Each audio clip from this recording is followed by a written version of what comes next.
కర్నూలు జిల్లాలో సీనియర్ పొలిటీషియన్గా పేరు పొందినటువంటి నాయకుడు కాట్సాని రాంభూపాల్ రెడ్డి సార్ మనతో ఉన్నారు. మనం చూడొచ్చు, ఏదైనా నియోజకవర్గానికి తన పేరును ఎలా ఆ పేరును సూచించారు. అసలు పాణ్యం అంటే మొదటగా రాష్ట్ర వ్యాప్తంగా ప్రధానంగా వినిపించేటటువంటి పేరులో మనం చూసుకున్నట్లయితే కాట్సాని రాంభూపాల్ రెడ్డి సార్ పేరు ఉంటుంది. సార్ మనతో ఉన్నారు. సార్ నమస్తే. ఈరోజు స్టేట్ వైడ్గా చూసుకున్నట్లయితే 6 సార్లు ఎమ్మెల్యేగా మీరు గెలుపొందారు.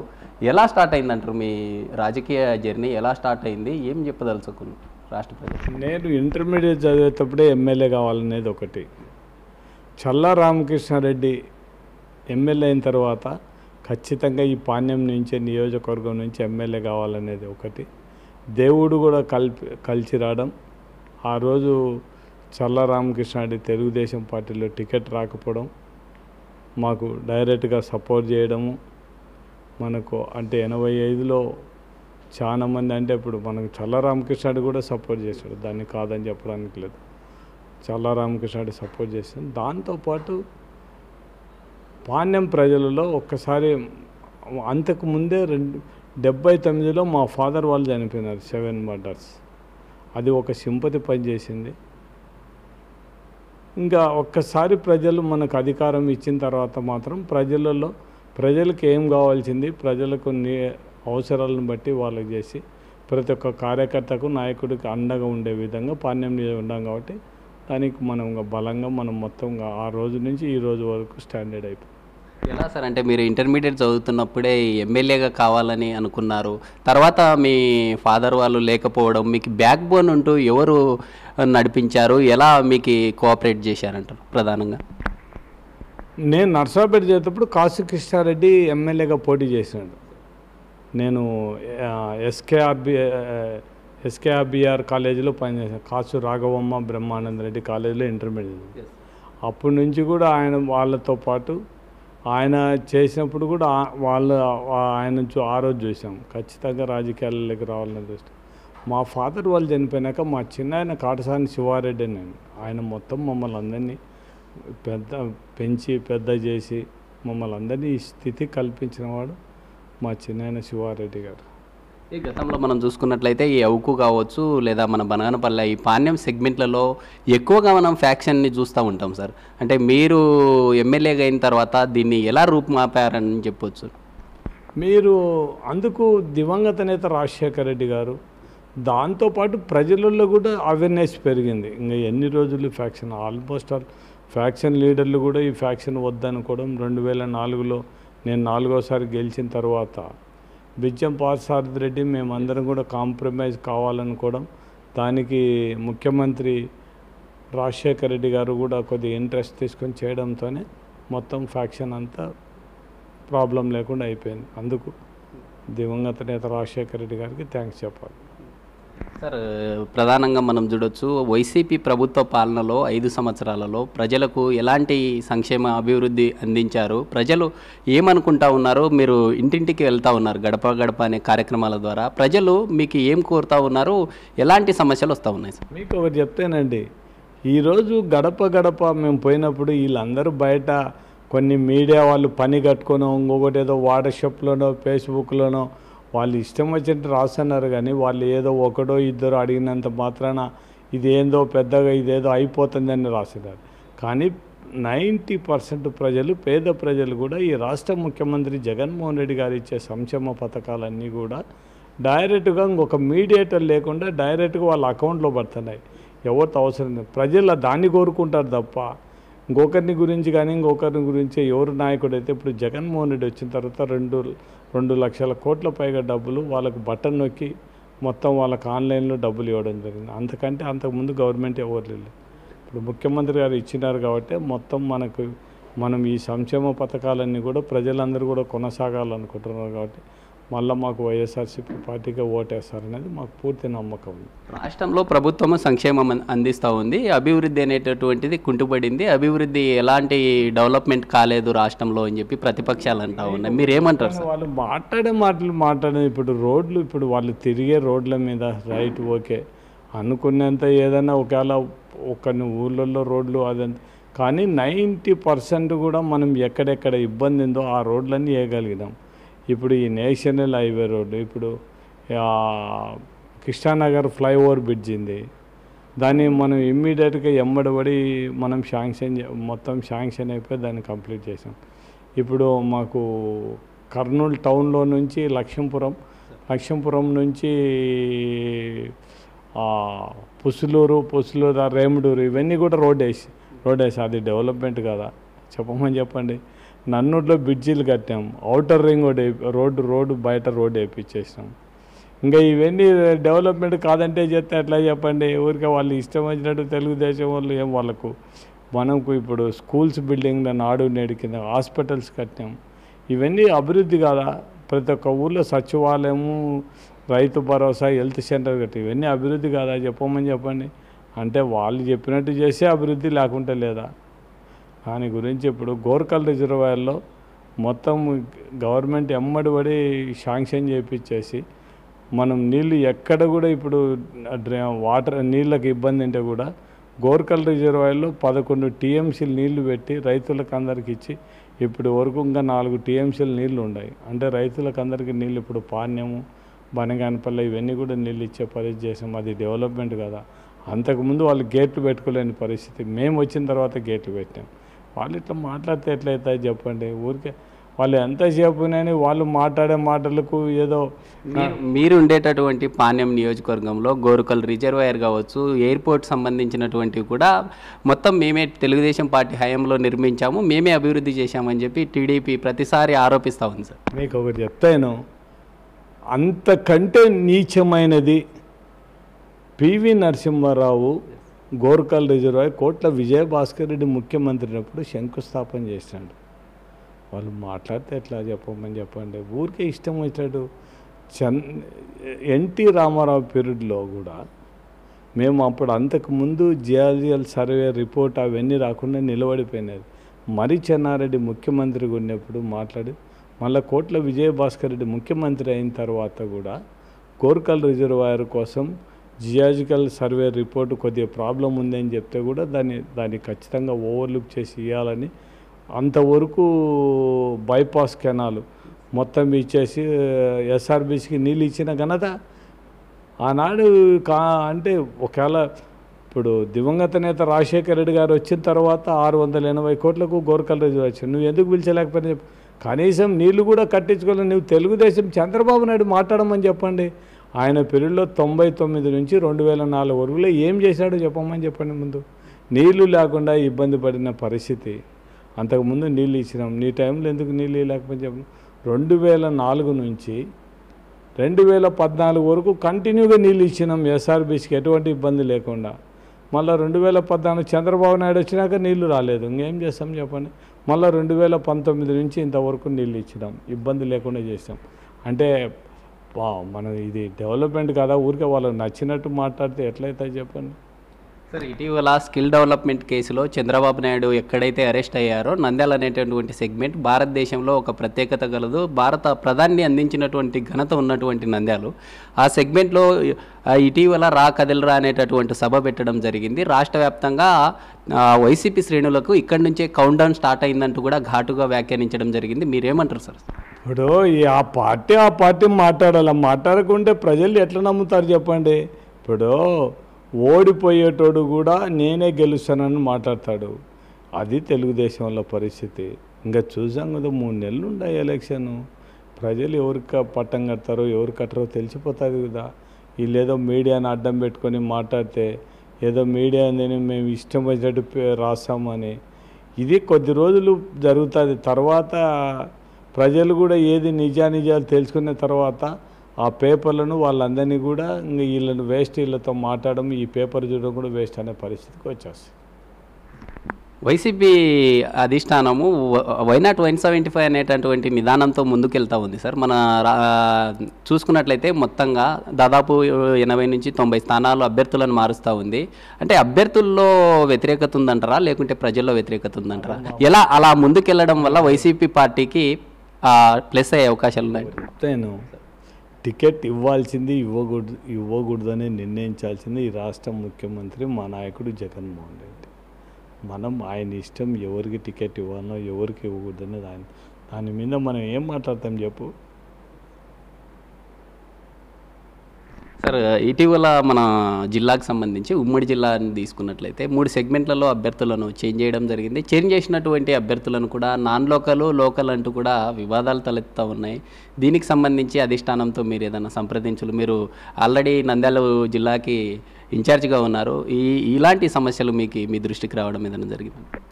మా దగ్గర ఇంకా ఇంతవరకు ఏం మాట్లాడలేదు. ఉంటే ఖచ్చితంగా మా ముఖ్యమంత్రి గారు మాతో మాట్లాడతారు. ఇప్పుడు క్యాండిడేట్లు అంటే మామూలుగా ఇప్పుడు ఈ ఎంపీ క్యాండిడేట్లను వాళ్ళని అనేది ఇంకా ఇంతవరకు దాని మీద పెద్ద డిస్కషన్ జరగలేదు. ఇంకా అది ఏమనేది ముఖ్యమంత్రి నిర్ణయం తీసుకుంటారు. ఆయన ఏం చెప్పాలనుకుంటే ఆయన ఏం నిర్ణయం తీసుకుంటే చెప్పేస్తారు. అంతే. మనం ముఖ్యమంత్రి ఏం నిర్ణయం తీసుకుంటే ఆ నిర్ణయానికి మేమందరం కట్టుబడి ఉండాల్సిందే. మా సొంత నిర్ణయాలు ఏమి ఉండవు కదా.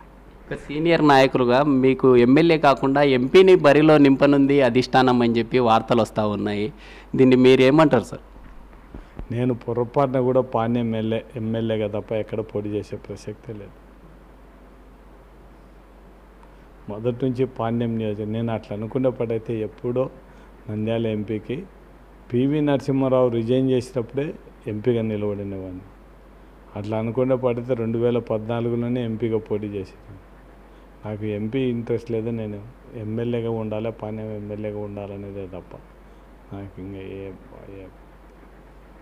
అంటే పాణ్యం సంబంధించినటువంటి సమస్యలు కానీ దేశంలో తెలిసే విధంగా పార్లమెంట్కి వెళ్తూ ఉన్నారు. ఈసారి కొత్త అభ్యర్థులను పాణ్యం సెగ్మెంట్లో అధిష్టానం సూచించే అవకాశాలు ఉన్నాయంటూ కూడా ఈ మధ్యకాలంలో ఎక్కువగా వినిపిస్తూ ఉన్నాయి. మీడే మీ చేతిలో ఉంది. మీరు ఏం రాస్తారో రాయండి. డిసైడ్ చేయాల్సింది ఈ రాష్ట్ర ముఖ్యమంత్రి జగన్మోహన్ రెడ్డి గారు. అంతే తప్ప ఈ రాతలు దీనిలను గురించి పెద్దగా నేను ఆలోచన చేసే పరిస్థితి లేను. నాకు తెలిసి ముఖ్యమంత్రి గారు అటువంటిది ఏం ఉండదనేదే మా ఉద్దేశం. అంతేగా సార్, ఇటీవల నారా లోకేష్ కావచ్చు లేదా టీడీపీ శ్రేణులు ఆ పాణ్యం అంటే మీ మీద వివిధ రకాలైనటువంటి ఆరోపణలతో దుమ్మెత్తిపోస్తూ ఉన్నాయి. నిజంగా ఆ ఆరోపణలో నిజం ఉందంటారా? అసలు మీరు ఏం చెప్పదలుచుకున్నారు? మీకు ఒకటి చెప్తానండి. నేను వాళ్ళు చెప్పినట్టు కబ్జాలు చేసేపాటైతే హైదరాబాద్లో నా ఇండ్లు అమ్ముకోవాల్సిన అవసరం లేదు. నేను జూబ్లీహిల్స్లో నా ఇండ్లు అమ్మేసుకున్నాను.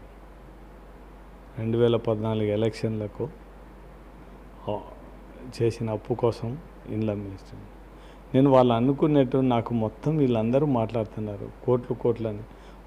మాట్లాడే నాయకులు అంతా వచ్చి నా గీన ఆ భూములు హ్యాండ్ ఓవర్ చేసి నేను ఎక్కడ ఉన్నానంటే అవి చూపించేస్తే సగం డబ్బులు వాళ్ళకే ఇచ్చేస్తాట. సగం డబ్బులు తీసుకొని నేను వాళ్ళకే ఇచ్చేస్తాను. నాకేం అభ్యంతరం. ఒక సీనియర్ నాయకులుగా సార్ 6 టైమ్స్ ఎమ్మెల్యేగా చేశారు. అంటే సాధారణంగా మనం ఎమ్మెల్యేలను 1-2 సార్లు పోటీ చేసినటువంటి క్యాండిడేట్స్ని చేంజ్ చేయడం లేదా అలాంటివి జరుగుతూ ఉంటాయి. మీరు మాత్రం అంటే నియోజకవర్గానికి మీ బ్రాండ్ పడిపోయింది. ఏమంటారు? ప్రజల కోసం పనిచేస్తున్నాం కాబట్టి మనం ప్రజలు కూడా మాకు ఒక ఆవిగేషన్ ఏం లేదు రాజకీయాలు తప్ప. చేతనేది నన్ను నమ్మిన కార్యకర్తలు, నమ్మిన నాయకులకు పనిచేయాలనేదే నా ఉద్దేశం.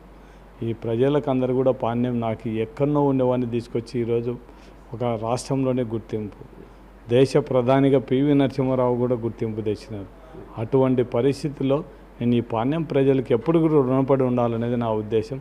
అందుకే నా చేతనైన కాడికి నేను ప్రతి ఒక్కరికి కూడా పనిచేయాలనేది నా ఉద్దేశం. అందుకే ప్రజలను గౌరవిస్తున్నారు.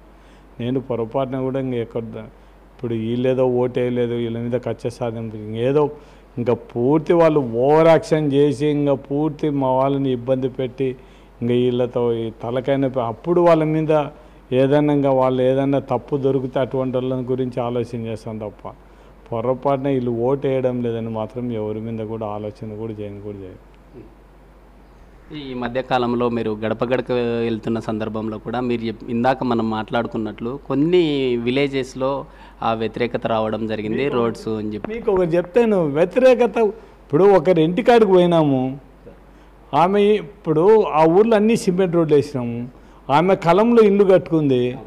కలం ఇల్లు కట్టుకుంటే అంతవరకు ఆమె ఇంటి దగ్గరికి సందు ఊరికి వచ్చి రోడ్డు వేసినాము. ఆయనతో అది ఆమె సొంత ప్లేసు, మనం వేయడానికి ఎట్లయితుంది? ఆమెకు అమ్మఒడి కావాలంటుంది, ఆమెకు పిల్లలు లేరు, బడికి వచ్చే పిల్లలు లేరు. రైతు భరోసా కావాలంటుంది, రైతు భరోసా ఆమెకు భూమి లేదు. 45 ఏళ్ళ డబ్బులు కావాలంటుంది, 45 ఏళ్ళు లేవు ఆమెకు. అటువంటిది మనం లేని ఏం చేస్తాం చెప్పు? భర్త చనిపోయినాడు, వితంతు పింఛన్ ఇస్తున్నాం, దాని గురించి ఏం లేదు. అట్లా అనుకున్న పడితే ఆమె పింఛన్ తీసేయచ్చు కదా. ఇప్పుడు మనుషులు పెట్టుకొని మనుషులను టార్గెట్ చేసి మాట్లాడియాలంటే మాత్రం ఎవరు ఏం చేయలేముగా. ఇప్పుడు ఆ ఉద్దేశం అనుకుంటే మా వాళ్ళందరూ కార్యకర్తలు వద్దు సార్, వాళ్ళు ఏదో ప్లాన్ చేసుకున్నారు, మనం వాడికి పోవద్దంటే కూడా నేను ఎందుకు, మనం పోవాలనే పోయినాం. మేము ఆ ఉద్దేశం అనుకునేటప్పటైతే ఇట్లా వీడియోలు తీశారు అది ఇది అనుకునేటప్పటైతే లక్షణంగా ఎందుకు ఆమె ఇంటికి నుంచి బయటికి వచ్చేసింది. నేను ఇప్పుడు కొన్ని విలేజెస్కి పోతున్నాం. తెలుగుదేశం అయిన తర్వాత ఎందుకులే వాళ్ళ ఇంటికి దగ్గర పోవడం ఎందుకని మేము వెనక్కి వచ్చేస్తున్నాం. ఎందుకు వద్దులేని అవసరం లేదు. ఇట్లాంటివన్నీ రాజకీయ నాయకులు ఇవన్నీ అవసరం. ఇట్లాంటి ఎంతమంది ఉంటారని చూడాలి. 90% ప్రజలు మమ్మల్ని ఒప్పుకునేప్పుడు ఒక 2-3 గురించి మేము ఆలోచన చేయాల్సిన అవసరం నాకు లేదనేది నా ఉద్దేశం. ఈ పార్టీ అధిష్టానం ఇటు నంద్యాల కావచ్చు, మీ పాణ్యం సెగ్మెంట్లో కొత్త అభ్యర్థులను ప్రకటిస్తే ప్రజలు వారికి సహకరించే అవకాశాలు ఉన్నాయంటారా? మీరు ఒకవేళ పార్టీ అధిష్టానం మారుస్తే మీరు వారికి సపోర్ట్ చేసే అవకాశాలు ఉన్నాయంటారు సార్? అలా జరుగుతుందంటారా? అట్ట కాదు, నీకు ఆ సమస్య ఎందుకు వచ్చింది అది అవసరం లేదు. దాని గురించి మీరు క్వశ్చన్ అడగడం వేస్ట్, నేను సమాధానం చెప్పడం వేస్ట్. ఫైనల్గా సార్, అంటే ఇప్పటికే దాదాపుగా మీరు 6 సార్లు ఎమ్మెల్యేగా చేశారు. చేసినటువంటి సందర్భాల్లో పాణ్యం సెగ్మెంట్లో చాలా అభివృద్ధి చేశారు. రానున్న రోజుల్లో మీ ప్రభుత్వం అధికారంలోకి వస్తే ఇంకా ఎలాంటి డెవలప్మెంట్ చేయాలనుకుంటున్నారు? ఎలా ఉండబోతుంది? మాకు ఇప్పుడు మేము అధికారంలోకి వస్తానే ఇప్పుడు చేయాల్సింది ఒకటే, ఈ ఓరవకల్లు మండలము, కల్లూరు మండలము డ్రింకింగ్ వాటర్ ప్రాబ్లం లేక చేయాల్సిన అవసరం ఉంది. మనం ఇప్పుడు ఆల్రెడీ ఒక రిజర్వాయర్ ప్రపోజల్ ముఖ్యమంత్రి గారితో ఒప్పించుకొని మొత్తం సర్వే కూడా అయిపోయింది. ఆడ రిజర్వాయర్ కట్టేస్తే మొత్తం ఈ ఓరవకల్లు మండలానికి, గడివేముల మండలానికి సాగునీరు మనం ఇవ్వడానికి అవుతుంది, డ్రింకింగ్ వాటర్ ఇవ్వడానికి అవుతుంది. దాంతోపాటు ఎస్ఆర్బీసీ ఇప్పుడు ఒకవేళ దీంట్లో వాటర్ స్టాక్ పెడితే కేసీ కెనాలకు ఎస్ఆర్బీసీకి కూడా నీళ్ళు ఇవ్వడానికి అవకాశం, అది ప్లాన్ చేస్తున్నాం. అది అయిపోతే మొత్తం దగ్గర 10 టీఎంసీలలో కర్నూలు టౌన్కు డ్రింకింగ్ వాటర్ ప్రాబ్లం లేకుండా అవుతుంది. మొత్తం ఈ చుట్టూ ఈ మున్సిపాలిటీ ఇదంతా దానికోసం ట్రై చేస్తున్నాం. అదే ఒకటి అయిపోతుంది. ఇంకా ఇండస్ట్రీస్ ఓరవకల్లులో మొత్తం ఇండస్ట్రీస్ ఎక్కువ తీసుకొని వచ్చి ఇంకా యువతకు ఉపాధి కల్పించడానికి అది ఖచ్చితంగా ప్రయత్నం చేస్తాం. సార్, ఫైనల్గా ప్రతిపక్షాలు వివిధ రకాలుగా కామెంట్స్ చేస్తూ ఉన్నాయి. టీడీపీకి బ్రహ్మరథం పడుతున్నారు, అందుకే ఇటు వైసీపీ పార్టీ అభ్యర్థులను మార్చడం జరుగుతూ ఉంది. ఒకవేళ వైనాట్ 175 అనే నిదానంతో ముందుకొస్తే ఎందుకు అభ్యర్థులను మార్చాల్సిన అవసరం వస్తుందనే చెప్పి తీవ్రంగా, అంటే ఇటు స్టేట్ వైడ్గా పెద్ద చర్చనే జరుగుతుంది. ఇప్పుడు జగన్మోహన్ రెడ్డి రాష్ట్ర పార్టీ అధ్యక్షుడు, ఆయన ఏది మంచిది అనుకుంటే ఆ నిర్ణయం తీసుకుంటారు తప్ప అవతల పార్టీ వాళ్ళు వీళ్ళు క్వశ్చన్ చేయడానికి ఏం అధికారం ఉంటుంది చెప్పు? చంద్రబాబు నాయుడు ఎందుకు నిర్ణయం తీసుకోవడం లేదా? చంద్రబాబు నాయుడు రైట్ ఉండే పాత్రలను పోటీ చేయకుండా కొత్త వాళ్ళు వస్తే వాళ్ళకి ఎందుకు టికెట్ ఇస్తారని చెప్పండి. అంటే నీకు ఒక న్యాయం, బయట పార్టీకి ఒక న్యాయమా? ఇప్పుడు నువ్వు చాలా కరెక్ట్ మనిషివి, నీ పార్టీ కోసం 5 సంవత్సరాలు పనిచేసాను, వాళ్ళని ఎత్తేసి నువ్వు వేరే వాళ్ళకి ఎందుకు సీట్ ఇస్తున్నావు చెప్పు? అంటే నువ్వు మారిస్తే కరెక్టు, యువతల పార్టీ మారిస్తే తప్పంటే ఎట్లయితే చెప్పండి. అందరికీ ఒకటే చట్టం, నీకు ఒకటే చట్టం, మాకు అందరికీ ఒకటే చట్టం. ఎవరు అధ్యక్షులు వాళ్ళ ఇష్టం, అది వాళ్ళు వీళ్ళను ఉంచాలన్నా ఉంచకూడదు అనేది వాళ్ళ నిర్ణయం తీసుకుంటారు అంతే. జిల్లాలో 14 సెగ్మెంట్లు ఉన్నప్పటికీ పాణ్యం అంటే మీ పేరు ప్రతిసారి మారుమోగుతూ ఉంటుంది. మీ పేరు చెప్పంగానే అంటే మీరు ప్రజల్లో వెళ్ళి పలకరింపు కావచ్చు, మాట్లాడే విధానమే దీనికంతా మీకు ఇలా ఉందంటారా సార్? ఈరోజు ప్రజలు చెప్పాలబ్బా, నేను అప్పుడు మాకు నో ఆగ్యువేషను రాజకీయాలు తప్ప, నేను 90% ప్రజలకు అందుబాటులో ఉంటాను. నేను పెద్దగా బయట ఎక్కడ తిరిగేదే ఉండదు. నాకు ఈ ప్రజల గురించి నా దగ్గరికి ఎప్పుడు వచ్చినా ప్రజలతో మాట్లాడడం నా ధర్మం. అందుకే ప్రజలు కూడా మన దగ్గరికి వస్తుంటారు, నేను ఇంకా ప్రజల్లో మనకు ఉంది కాబట్టి మనం ప్రతి ఒక్క విషయంలో కూడా ప్రజలకు సంబంధించి స్పందించి పనిచేస్తున్నాం కాబట్టి ప్రజలు మనలో కోరుకుంటున్నారు. ఇది ప్రధానంగా పాణ్యం నియోజకవర్గంలో ఉన్నటువంటి దాదాపుగా 6 సార్లు ఎమ్మెల్యేగా గెలిచి ఆ ప్రజల్లో ఉన్నటువంటి ప్రజానాడిని పడుతూ ఇప్పటికీ కూడా పాణ్యం అంటే రాంభూపాల్ రెడ్డి అనే విధంగా ఈరోజు ముందుకెళ్తా ఉన్నారు. రాష్ట్ర వ్యాప్తంగా సార్ పేరు అయితే పాణ్యం అని చెప్పంగానే ముందుగా గుర్తుంటుంది. రానున్న ఎన్నికల్లో కూడా వైసీపీ ప్రభుత్వం ఇటు రాష్ట్ర వ్యాప్తంగా కావచ్చు లేదా జిల్లాల్లో కూడా ఖచ్చితంగా గెలుపు దిశగా ముందుకెళ్తుంది అని చెప్పి కూడా ధీమాను వ్యక్తం చేస్తున్న పరిస్థితులు. వీడియో జర్నలిస్ట్ సురేష్తో శ్రీరామ్, బిగ్ టీవీ, కర్నూలు.